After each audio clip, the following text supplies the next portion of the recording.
നമ്മൾ പോക്കോ ഫോണിൻ്റെ X1 ഒരു ഇഷ്യൂ നമ്മളൊരു വീഡിയോ ഇട്ടുണ്ടായി. ഒരുപാട് പേര് കുറേ കമൻറ്റൊക്കെ ചെയ്തു. എല്ലാവർക്കും നമുക്ക് റിപ്ലൈ കൊടുക്കാൻ പറ്റി. അതിൽ ഒരാൾ ചോദിച്ച നമ്മുടെ ഒരു പ്രിയപ്പെട്ട ഒരു സബ്സ്ക്രൈബർ ചോദിച്ച ഒരു ഇതായിരുന്നു, അതിൻ്റെ ഒരു റിവ്യൂ, കിട്ടിയ ഫോണിൻ്റെ ഒരു റിവ്യൂ ഇടാമെന്നാണ്. അപ്പം ശരിക്കും ഞാൻ അങ്ങനെയുള്ള വീഡിയോസ് ഇടാറുള്ളതല്ല, പക്ഷേ നമ്മൾ സബ്സ്ക്രൈബർ എന്ത് ചോദിച്ചാലും നമ്മൾ അതിനെപ്പറ്റി ഒരു വീഡിയോ നമ്മൾ എന്തായാലും ചെയ്യും.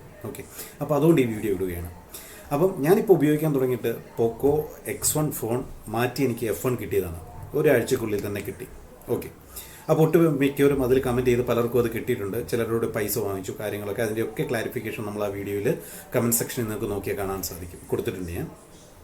അപ്പോൾ എൻ്റെ ഒരു റിവ്യൂ ഇതിൻ്റെ അകത്ത് ശരിക്കും പറഞ്ഞാൽ പോക്കോ F1 ഫോണിൻ്റെ ഒരു 100 അല്ലെങ്കിൽ 10-200 വീഡിയോ നിങ്ങൾക്ക് കാണാൻ സാധിക്കും. ഞാൻ അതൊന്നും ഞാൻ പറയണില്ല. ഞാൻ എൻ്റെ ഉപയോഗത്തിൽ എനിക്ക് തോന്നിയൊരു കാര്യങ്ങളാണ് ഞാൻ ഈ ഫോണിനെ പറ്റി ഞാൻ പറയുന്നത്. അതിൻ്റെ അഡ്വാൻറ്റേജസ്, സ്നാപ്ഡ്രാഗൺ പ്രോസസ്സറാണോ അല്ലെങ്കിൽ ആൻഡ്രോയിഡിൻ്റെ ഏത് വേർഷനാണോ ഒന്നും പറഞ്ഞില്ല. ആൻഡ്രോയിഡിൻ്റെ 8.1 ഓറിയോ ഇതാണ് ഇതിൻ്റെ അകത്ത് യൂസ് ചെയ്യുന്നത്, അതൊന്നും ഞാൻ പറയുന്നില്ല. ആൻഡ്രോയിഡിൻ്റെ വേറെ ഒരു സ്പെക്കും പറയുന്നില്ല. എൻ്റെ ഒരു ഉപയോഗത്തിൽ ഇതെങ്ങനെയുണ്ട് എന്നാണ് ഞാൻ പറയുന്നത്. ശരിക്കും ഞാനൊരു ഫോൺ എടുക്കുമ്പോൾ അല്ലെങ്കിൽ ഞാനൊരു ഫോൺ എടുക്കുകയാണെന്നുണ്ടെങ്കിൽ ഞാൻ തീർച്ചയായിട്ടും ഇങ്ങനെയുള്ള ഒരു ചൈനീസ് ഫോൺ അല്ലെങ്കിൽ ഇത് ഞാൻ എടുക്കാറില്ല. അപ്പോൾ നിങ്ങൾ ചോദിക്കും, അപ്പോൾ പിന്നെ ഈ ഫോണോന്ന്? ഈ ഫോൺ എനിക്കൊരു ഗിഫ്റ്റഡായിട്ട് കിട്ടിയൊരു ഫോണാണ്, ഒരാൾ തന്നൊരു ഫോണാണ്. ഓക്കെ, എൻ്റെ ഫോണെന്ന് പറഞ്ഞു കഴിഞ്ഞാൽ ആദ്യം എക്സ്പീരിയ ആയിരുന്നു. ആൻഡ്രോയിഡ് വന്നപ്പോൾ ഞാൻ വാങ്ങിച്ചത് സാംസങ്ങും എക്സ്പീരിയ ആണ്. അതിനുശേഷം ഞാൻ വാങ്ങിച്ച ഫോൺ എൻ്റെ ഇതാണ്, അസൂസിൻ്റെ ഫോണാണ്. നിങ്ങൾക്ക് കാണാം അസൂസിൻ്റെ സിമ്പിൾ, അസൂസിൻ്റെ ഫോണാണ്.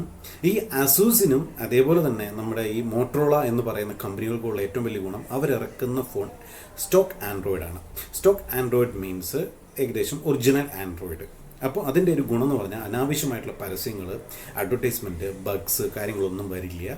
വളരെ വൃത്തിയുള്ള ഒരു സംഭവമാണ്. ഇതെന്നൊക്കെ പറഞ്ഞ് കഴിഞ്ഞാൽ ക്രാക്ഡ് വേർഷൻ അല്ലെങ്കിൽ വേറൊരു ഫോർമാറ്റിലുള്ള, നമ്മളെപ്പോഴും എന്തെങ്കിലും നോക്കിക്കഴിഞ്ഞാൽ അനാവശ്യമായിട്ടുള്ള ഒരുപാട് ബഗ്സുകൾ കയറി വരുന്നതാണ്. മാത്രമല്ല ഇതിൻ്റെ ഒരു ബോഡി നോക്കുക, വളരെ ഹാർഡ് കോഡായിട്ടുള്ള ബോഡിയാണ്. വളരെ നല്ല വളരെ റഫായിട്ട് യൂസ് ചെയ്തിട്ടും കൂടെ, ഇതെൻ്റെ ബ്രദർ കുറേ നാൾ യൂസ് ചെയ്തു, കാണാം ഇതൊക്കെ ക്രാക്ക് ചെയ്തു. എന്നാലും ഒരു കുഴപ്പമില്ല, ടച്ചൊക്കെ വളരെ പെർഫെക്റ്റ് ആയിട്ട് വർക്ക് ചെയ്യുന്നുണ്ട്. ഏറ്റവും പറയേണ്ടതായിട്ടുള്ള ഒരു ഗുണം, ഇതിൻ്റെ ബാറ്ററി 1% കാണിച്ചാലും അത് ഒരുപാട് നേരം അത് നിൽക്കുന്നു എന്നുള്ളതാണ്. ഓക്കെ, അപ്പം ഇനി ഇതിൻ്റെ പോരായ്മകൾ അല്ലെങ്കിൽ ഇതിൻ്റെ ഒരു അഡ്വാൻറ്റേജ് എന്തെങ്കിലും ഉണ്ടെങ്കിൽ ഞാനൊന്ന് പറയാം. അഡ്വാൻറ്റേജ് ആയിട്ട് എനിക്ക് ആകെ തോന്നിയിട്ടുള്ളൊരു കാര്യം, ഇതിൻ്റെ ഇപ്പോൾ നിങ്ങൾ കാണുന്ന എൻ്റെ ഫേസ് ഉണ്ടല്ലോ, ഫ്രണ്ട് ക്യാമറയുടെ ഒരു ക്ലാരിറ്റി വളരെ നല്ല മികച്ച ക്ലാരിറ്റിയാണ്. പക്ഷേ അതവർ ബാക്ക് ക്യാമറയിൽ കോംപ്രമൈസ് ചെയ്തിട്ടുണ്ട്. ബാക്ക് ക്യാമറ എൻ്റെ ഫോണിൻ്റെ ആണോ എന്ന് എനിക്കറിയില്ല, പക്ക പോക്കാണ്.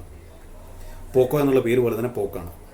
ഓക്കെ, അപ്പോൾ ഇനി ഇത് ചിലപ്പോൾ ഇത് റിഫർബിഷ്ഡ് ഫോണോ വല്ലതും ആയിരിക്കും. ഇത് ന്യൂ ആകുമ്പോൾ ഇങ്ങനെയാണോ എനിക്കറിയില്ല, ഞാൻ ഉപയോഗിച്ച് നോക്കിയില്ലാത്തതുകൊണ്ട് അറിയില്ല. ഞാൻ എൻ്റെ കയ്യിൽ കിട്ടിയ ഫോണിൻ്റെ കാര്യം പറയുന്നത്. എൻ്റെ ബാക്ക് ക്യാമറ കൊള്ളൂല്ല, ഫ്രണ്ട് ക്യാമറ നല്ലതാണ്. എനിക്ക് കിട്ടിയപ്പോൾ ഇതിന് ചാർജറോ കാര്യങ്ങളോ കിട്ടിയിട്ടുണ്ടായില്ല. അങ്ങനെ എന്താ പറയുക, ഹെഡ്സെറ്റ്, ചാർജർ ഇതൊന്നും കിട്ടിയിട്ടുണ്ടായിരുന്നില്ല. പിന്നെ ഈ പറഞ്ഞ പോലെ അങ്ങനെയുള്ള കുറേ കാര്യങ്ങളൊക്കെ ഉണ്ടായിരുന്നു. അപ്പം അതുകൊണ്ട് തന്നെ നമുക്ക് മനസ്സിലാക്കേണ്ടത് ഒരു റിഫർബിഷ്ഡ് ഫോൺ ആയിരിക്കാം എന്നാണ് ഞാൻ കരുതുന്നത്. ഒരിക്കലും മാറ്റിത്തരുന്ന ഒരു ഫോൺ ഫ്രഷ് പീസ് ആവണം എന്ന് ഒരിക്കലും ഉണ്ടാവില്ല.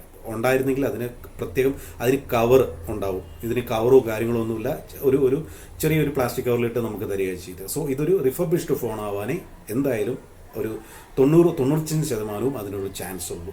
ഓക്കെ, കവറോ കാര്യങ്ങളോ ഒക്കെ മാറ്റിയിട്ട് അല്ലെങ്കിൽ എന്തെങ്കിലും കംപ്ലൈൻറ്റുകൾ വന്നിട്ട് റിട്ടേൺ കൊടുത്തു, അങ്ങനെയൊക്കെ ആയിരിക്കാം. ഇത് വേണമെങ്കിൽ ഇതൊക്കെ ചെക്ക് ചെയ്യാനുള്ള മാർഗ്ഗങ്ങളുണ്ടാവാം. അത് നിങ്ങൾക്ക് അത്രയും ഒരു ടെക് ഡീറ്റെയിൽസ് വേണ്ടവർക്ക് നിങ്ങൾക്ക് യൂട്യൂബിൽ പോയി കഴിഞ്ഞാൽ ഒരുപാട് വീഡിയോസ് അതിൻ്റെ കിട്ടും.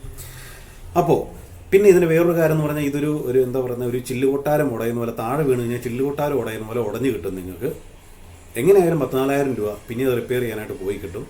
ഈ ഫോണെന്നൊക്കെ പറഞ്ഞു കഴിഞ്ഞാൽ നിരവധി തവണ താഴെ വീണ് നമ്മൾ എറിഞ്ഞാൽ പോലും കൂടെ ഇതിന് കുഴപ്പമില്ല. ഇത് ഇപ്പം തന്നെ പൊട്ടിയിരിക്കുകയാണത്, ഒരുപാട് ക്രാക്കിംഗ് വന്നിട്ടുണ്ട്, എന്നാലും ഇത് പെർഫെക്റ്റ് ആയിട്ട് വർക്ക് ചെയ്യുന്നു.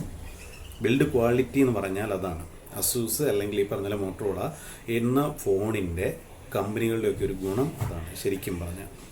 അപ്പം നിങ്ങൾ ഒരു ചൈന ഫോൺ നിങ്ങൾ വാങ്ങാൻ ഉദ്ദേശിക്കുന്നുണ്ടെങ്കിൽ തികച്ചും പറയണം, 15,000 രൂപയ്ക്ക് മുകളിലുള്ള ഫോണേ നിങ്ങൾ വാങ്ങാവുള്ളൂ. കാരണം 15,000 രൂപയ്ക്ക് താഴെ വരുന്ന എല്ലാ ഫോണുകളും ഒരു 90-95% മുകളിൽ റിഫർബിഷ്ഡും അതേപോലെ തന്നെ റീസൈക്കിളും അല്ലെങ്കിൽ ഓൾഡ് കമ്പോണൻറ്റും മാറ്റി വെച്ച് വരുന്ന ഫോണുകൾ മാത്രമാണ് എന്നുള്ള കാര്യം നിങ്ങൾ മനസ്സിലാക്കിക്കൊള്ളുക. 15-ന് മേലെ മാത്രമേ നിങ്ങൾ ഒരു ചൈനീസ് ഫോണായിട്ടുള്ള അല്ലെങ്കിൽ അങ്ങനെയുള്ള ഫോണുകൾ നിങ്ങൾ, ചൈനീസ് ഫോൺ മാത്രമല്ല ബാക്കി എല്ലാ ഫോണുകളും നിങ്ങൾ വാങ്ങാവുള്ളൂ. 15-ന് മേലിലുള്ള ഫോണേ നിങ്ങൾ വാങ്ങാവൂ. ഓക്കെ, അതേപോലെ തന്നെ നിങ്ങളുടെ ഉപയോഗങ്ങൾ അനുസരിച്ച് വേണം നിങ്ങൾ അത് നിങ്ങൾ കൂടുതലായിട്ട് സെൽഫി ഉപയോഗിക്കുന്ന രീതിയിലാണെങ്കിൽ ഫ്രണ്ട് ക്യാമറയ്ക്ക് പ്രിഫറൻസ് കൊടുക്കുക. മിക്ക കമ്പനികളും രണ്ട് ക്യാമറയിൽ ഏതെങ്കിലും ഒരു കോംപ്രമൈസ് ചെയ്തിട്ടായിരിക്കും വെക്കുന്നത്. ചിലതിൽ ഫ്രണ്ട് നല്ലതാണ്, ബാക്കിൽ ഇത് ചെയ്യും. ചിലത് ബാക്കിൽ നല്ലതാണ്, ഫ്രണ്ട് ഇത് ചെയ്യും. ചിലതിൽ രണ്ടും കാണുമായിരിക്കും, കുഴപ്പമില്ല. അപ്പോൾ നിങ്ങൾക്ക് അതാണോ വേണ്ടത്, അതോ മ്യൂസിക് കേൾക്കാനുള്ള, ഇപ്പോൾ മോട്ടോറോളൊക്കെ എടുത്തു കഴിഞ്ഞ് കഴിഞ്ഞാൽ മോണോയാണ് അതിൻ്റെ അകത്ത് ഇത് വരുന്നത്, സ്റ്റീരിയോ വരുന്നില്ല ചില സെറ്റുകളിൽ, എല്ലാത്തിലും ഞാൻ പറയുന്നില്ല, ചില സെറ്റുകളിൽ. ഓക്കെ. അതേപോലെ തന്നെ ഓരോ കമ്പനിക്കും അതിൻ്റേതായിട്ടുള്ള ഗുണങ്ങളും ദോഷങ്ങളും ഉണ്ട്. അപ്പം നിങ്ങൾ അതിൻ്റേതായിട്ടുള്ള ഇത് വെച്ചിട്ട് വേണം നിങ്ങൾ ഇത് ചെയ്യാനായിട്ട്. F1-ൻ്റെ ടോട്ടൽ നോക്കുവാണെങ്കിൽ എനിക്ക് ഈ പറഞ്ഞ പോലെ കപ്പാസിറ്റീവ് ടച്ച് സ്ക്രീനൊക്കെ വളരെ സ്മൂത്തായിട്ട് തോന്നി, കുഴപ്പമൊന്നുമില്ല. ഫ്രാഗൈലാണ്, ആക്ച്വലി വളരെ ഫ്രാഗൈലായിട്ട് തോന്നി, വളരെ കെയറായിട്ട് കൊണ്ടു നടക്കുന്ന ഒരു ഫോണായിട്ട് എനിക്ക് തോന്നി.